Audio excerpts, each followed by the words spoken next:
بسم الله الرحمن الرحيم اللهم صل على محمد عبدك ورسولك على المؤمنين والمؤمنات والمسلمين والمسلمات يا رب صل وسلم دائما أبدا على حبيبك خير خلق كلهم والحبيب الذي ترجى الشفاعة لكل حول من الأحوال مقتحم جل الله سيدنا محمد صلى الله عليه وسلم عنا معه وأهله نحمد ونصلي علی رسولہ الکریم اما بعد۔ آج نئی جلد کا ہم محرم کے ساتھ ہمارے واعظ کی نئی جلد شروع ہو جاتی ہے۔ گزشتہ جلد ہمارے نظام شریعت سے تھی، اب ہمارے صبر و شکر کے ہے۔ صبر کے متعلق یہ واعظ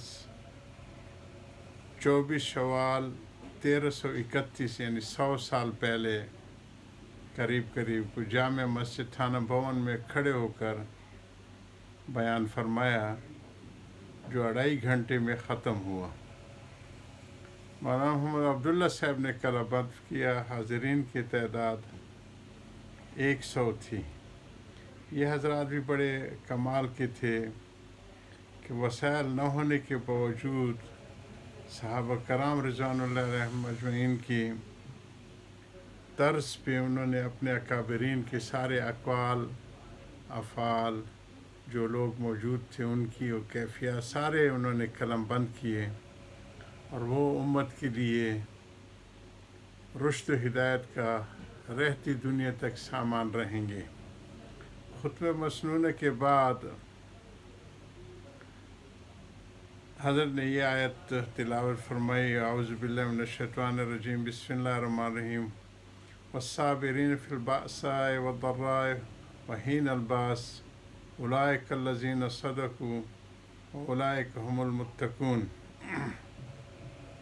اور وہ لوگ مستقل رہنے والے ہوں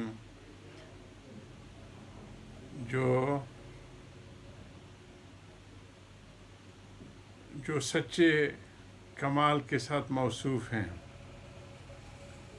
تنگ دستی میں اور بیماری میں اور قتال میں یہ لوگ ہیں جو سچے کمال کے ساتھ موصوف ہیں، ثابت قدم رہنے والے، اور یہی لوگ جو سچے متقی کہے جا سکتے ہیں۔ تمہید، یہ ایک بڑی آیت کا ٹکڑا ہے، اس میں خاص مضمون مذکور ہے جس کا حاصل اجمال یہ ہے کہ اس میں حق تعالیٰ نے بعض مصائب کے بعض آداب کا ذکر فرمایا ہے۔ شریعت مقدسہ نے ہماری ہر حالت کے متعلق ہم کو ایک دستور عمل تعلیم فرمایا، خواہ کوئی حالت ہو۔ ان میں سے ایک حالت مصیبت کی بھی ہے، اس کے متعلق بھی ایک دستور عمل ہے کہ اس حال میں کیا کرنا چاہیے۔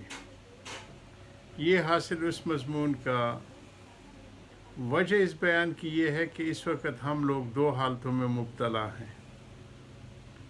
ایک تو امساک باران قحط اس حضرت کے زمانے میں ہوگا، اور ہم لوگ بھی کئی حالتوں میں مبتلا ہیں، بیماریوں کی، وباؤں کی، اور بعض علاقوں میں خشکسالی بھی ہے، فصلوں کی کمی بھی ہوئی، کی مشابہت ہے کہ جس کی وجہ سے خشکسالی ہے ہمارے ہاں پہلی دفعہ گندم اور چینی باہر سے منگانے کی تگ و دو ہو رہی ہے، تو اسی قسم کے حالات ہیں۔ اس کے متعلق تو لوگوں کا دستور عمل یہ ہے کہ حکایت کرتے ہیں، رائے دیتے ہیں۔ شکایت تو یہ ہے کہ بارش نہیں ہوئی، اور رائے یہ بڑی ضرورت ہے، ہونا چاہیے۔ غذا کے بغیر قومیں اجڑ جاتی ہیں۔ افریقہ میں دیکھیں، وہاں غذا کی کمی کی وجہ سے بچوں کی اور بوڑھوں کی، عورتوں کی حالت دیکھی نہیں جا سکتی۔ ہمارے علاقوں میں تو اللہ کا فضل ہے کہ زرعی ملک ہیں، اور 5 شاندار دریا بہتے ہیں۔ صاحب و عاقل بالغ کے ہر فعل کی کوئی غایت ہوتی ہے۔ میں پوچھتا ہوں کہ اس حکایت سے کیا مقصود ہے، اور یہ رائے کس کو دی جاتی ہے اور کس کو سناتے ہو؟ اگر کسی کو نہیں سناتے تو کیا اس حکایت کے الفاظ قرآن مجید کے الفاظ ہیں کہ جن کا زبان سے نکلنا موجب ثواب ہے؟ اور یہ ظاہر ہی ہے کہ کوئی نہ کوئی غرض ضرور ہوگی، تو وہ غرض بجز اس کی شکایت اور کچھ نہیں، اور ظاہر ہے کہ خالق اس حالت کا حق تعالی شانہ ہیں، تو یہ شکایت ان کی ہوئی اور ان کو رائے دی جاتی ہے۔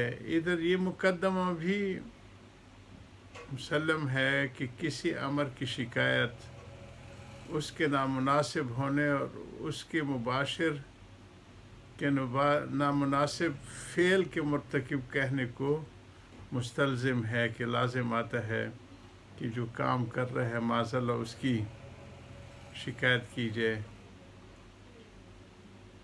اس لیے کہ جب آپ کسی فعل کے نامناسب ہونے کو بیان کریں گے تو اس سے اس کے مباشر کو مرتکب امر نامناسب کہنا ضرور لازم آئے گا۔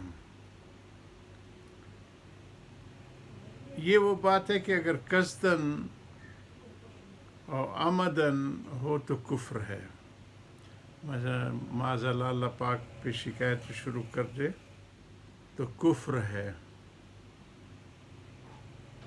لیکن چونکہ یہ لازم بدو التزام ہے اس لیے فتویٰ تو کفر کا نہ دیا جائے گا، مگر ہاں سخت بے ادبی اور گستاخی اور جسارت اس کو ضرور تعبیر کیا جائے گا،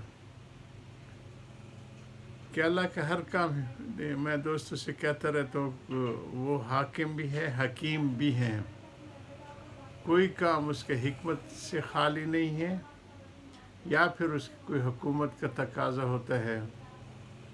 اس لیے ہم جیسے جو ہے بندوں کو، غلاموں کو اس کا حق نہیں ہے کہ ہم کسی چیز پہ اعتراض کریں، اور اسی کو صبر کہتے ہیں، کہ چاہے طبیعت مانے یا نہ مانے، عقلاً وہ یہ کہے کہ وہ حاکم بھی ہے، حکیم بھی ہے، اس میں کوئی نہ کوئی حکمت ہوگی اور ہمارے لیے اس میں بہتری ہوگی، تو اس کو وہ صبر کی وہ حاصل ہو جائے گی کہ جو بے ادبی سے بھی بچ جائے گا، گستاخی جسارت اس کو ضرور تعبیر کیا جائے گا اگر کوئی چوں چرا کرے اور اعتراض کرے۔ ہاں انتظامات کرنا اور اس کے لیے وسائل کو ڈھونڈنا اس کا تو حکم ہے، لیکن چونکہ یہ لازم بدو التزام ہے اس لیے فتویٰ تو کفر کا نہ دیا جائے گا، مگر ہاں سخت بے ادبی اور گستاخی اور جسارت اس کو ضرور تعبیر کیا جائے گا۔ اگر کسی کے ڈھیلا مارا اور نیت چوٹ لگنے کی نہ ہو تو چوٹ تو لگے ہی گی، پتھر اگر مار تو کوئی چل رہا ہو تو اس کو چوٹ تو لگے گی۔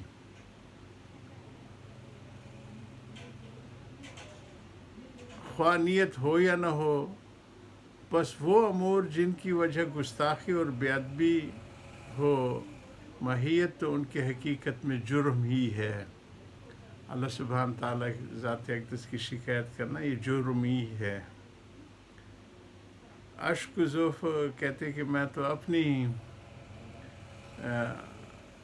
جب حضور صلی اللہ علیہ وسلم پہ پتھر برسائے جا رہے تھے، علامہ اشک علیہ ذوف و قوت و قلت حیلتی، حضور صلی اللہ علیہ وسلم نے یہ شکایت نہیں فرمائی کہ میں آپ کے کام کے لیے آیا اور مجھے پتھر پڑنے لگ گئے، اور شدید دن تھا جو حضور صلی اللہ علیہ وسلم کی زندگی میں خون مبارک سر سے لے کے پاؤں تک بہنے لگا، لیکن پھر بھی یہی فرمایا کہ اللہ میں اپنی ضعیفی کی اور اس کو لے کر قوت و حیلتی، کہ اللہ میں اپنی کمزوری کی اور شکایت کرتا ہوں، لیکن معاذ اللہ سبحانہ تعالیٰ کی شان میں کوئی شکایت والی بات نہ ہوئی۔ لیکن چونکہ یہ لازم بدون التزام کے ہے اس لیے فتویٰ کفر تو نہیں ہوگا. بس وہ امور جن کی وجہ گستاخی اور بیعت بھی ہو ماہیت تو ان کی حقیقت میں جرم ہی ہے اور باعث عتاب ہے. جو سمجھدار ہیں ان پر تو اس سے بھی خفیف کلمات پر عتاب ہو گیا. جو خاص لوگ ہیں انہوں نے تھوڑا بھی کہیں اس سے ہلکا کوئی بات کی تو اس پہ بھی وہ امتحان میں پڑ گئے، عتاب ہو گیا. ایک بزرگ ایک جنگل میں جا رہے تھے، رہا کرتے تھے. ایک روز بارش ہوئی اور براہ تراہم کہنے لگے کہ اگر یہ بارش کھیتوں میں ہوتی تو اچھا ہوتا. ان پر عتاب ہو گیا کہ اللہ سبحانہ تعالیٰ کوئی کام حکمت کے بغیر نہیں ہے. اسی کو جاری رکھیں گے. وآخر دعوانا الحمدللہ رب العالمین. سبحان ربک رب العزت عما یصفون.